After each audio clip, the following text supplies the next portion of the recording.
Čau visiem! Sveicieni no Austrālijas zilajiem kalniem un atrodos vietā, kur ir izveidojies dabīgais baseins pirms ūdenskrituma, kas metās lejā no klīnas. Šī ir viena no vietām, kas ir Instagramā izplatījusies ļoti daudz, un viena no vietām, kur daudzi, kas nāk uz zilajiem kalniem, vēlās nokļūt.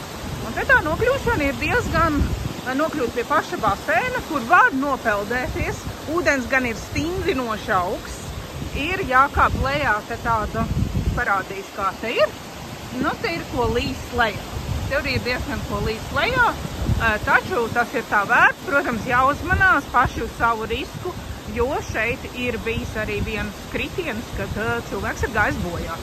Nu, tā kaut kā jums iespēja parādīt, kā tā te izskatās. Tiekamies kādā citā reizē. Tā.